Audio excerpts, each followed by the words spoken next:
Most rugby players are taking training advice from people that have never gone to watch a rugby match, never mind laced up their boots. Instagram is dominated by bodybuilders that are telling you that you just need to find the most stable exercise, isolate that muscle, chase the pump. But then on the other side of the coin, you've got the powerlifters that are saying all you need to do is squat, bench, dead, and you are fine and covered. But as an athlete, both camps are wrong. So if you want to maximize your durability, explosiveness, and your performances on the pitch, in this video today, I'm going to be giving you 4 exercises that I know most rugby players are definitely not doing, but should.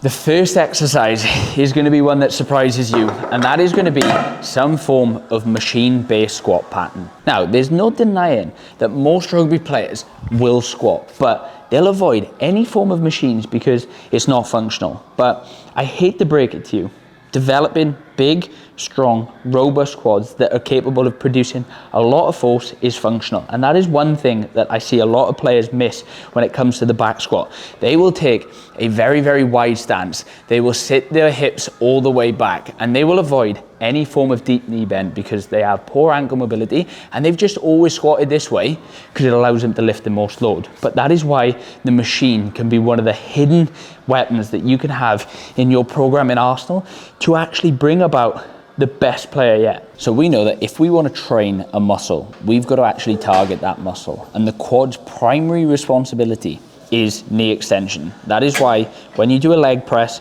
your quads burn. So we know that we need to train getting this angle really short and then extending it, which if you've got that wide stance squat, doesn't really happen, which is why the leg press can come in handy. So today we're using the leg press, but this isn't reserved for just this bit of kit. This can be the pendulum squat, it can be the hack squat, the belt squat, the V squat. There are so many different squat alternatives out there, but the reason why it's super useful is because it's in a fixed path of motion and you've got a lot of support, you can then maneuver your feet position in a way to bias certain positions. So if we conventionally use a wide stance, moving your feet in on a leg press allows you to bias that knee flexion. You can bring your feet down to target even more. And you can see that on this exercise now, I'm going a lot more through the knee range as opposed to biasing a wider stance, which is going to target more knees out and that hip dominant pattern. So the beauty with this, because it's a lot more stable, you would saw that I came up onto my toes for that, and that allows me to get more range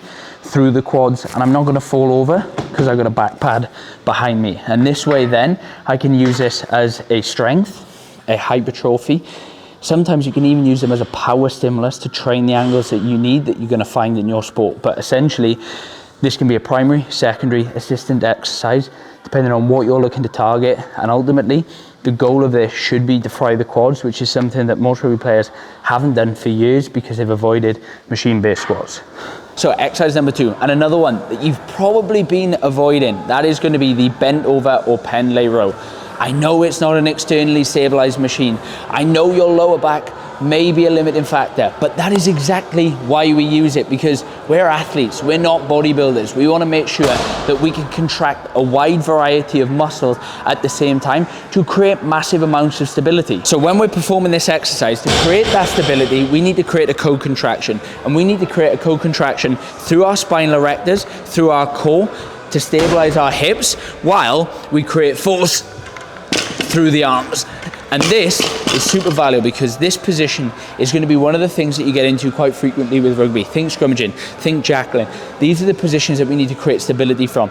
And if you're completely avoiding it in your training because it's not optimal for hypertrophy, because a multitude of different muscles are working, then you're training like a bodybuilder, not an athlete.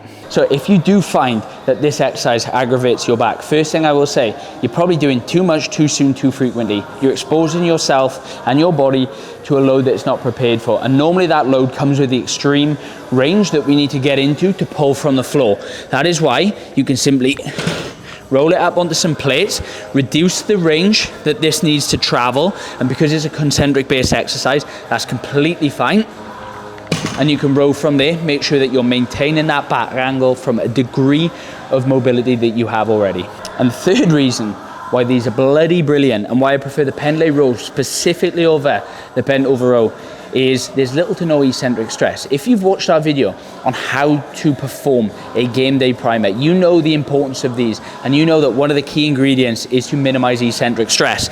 So the pen lay row you can drop back to the floor, which means you can perform this exercise very, very close to game day, even game day -1, and you're gonna be able to pick up that strength and power stimulus while minimizing the amount of fatigue that you get, which makes the pendlay row a perfect exercise for athletes and one that you should be doing. I know you may think that the RDL trains your hamstrings sufficiently, but what you need to realize is, while yes, they provide a very, very good hamstring stimulus, they are incomplete. And that is why exercise number 3 on the list is the hamstring curl.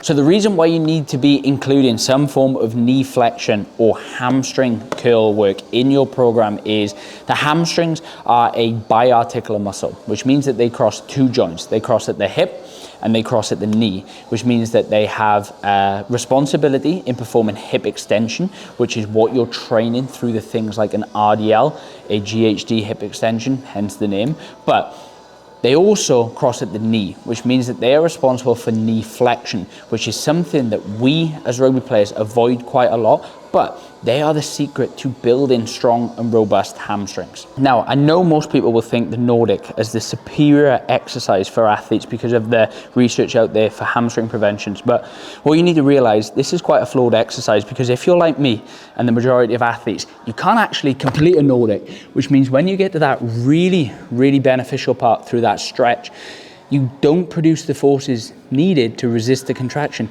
which means gravity wins and you just fall, which means you deload the hamstrings. You don't actually get that stress through the bottom. And unless you've got a machine like this,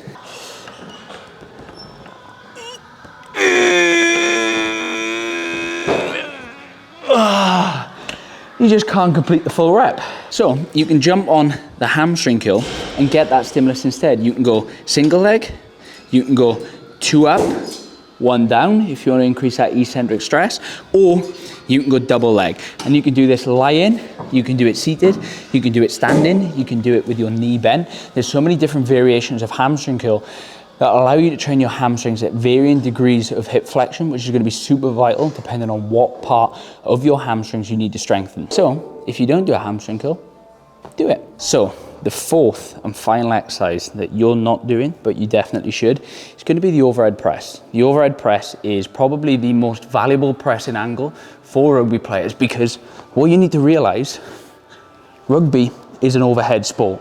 And while yes, lifting in the line out may look like the only obvious activity that is done overhead, you need to realize that tackling, jackling, fending, we're all going to be in that overhead motion. So it's vital that we use this in the gym to get strong, even though it's not an externally stabilized movement, which means that you actually have to brace through your core again and create a co-contraction here, which we've also found out is very beneficial. Now, I know most conventional rugby programs are built around the bench press with the goal of hitting that elusive 1.5 times body weight, but what you need to realize is that the overhead press trains your shoulders through the largest range of motion.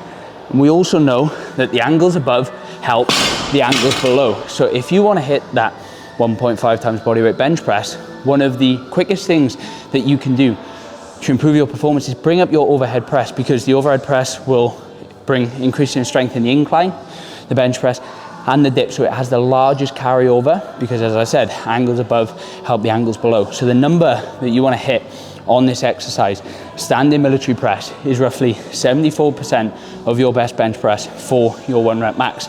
And if you can do that, great. You have very strong developed shoulders. If not, you have a weak link in the chain.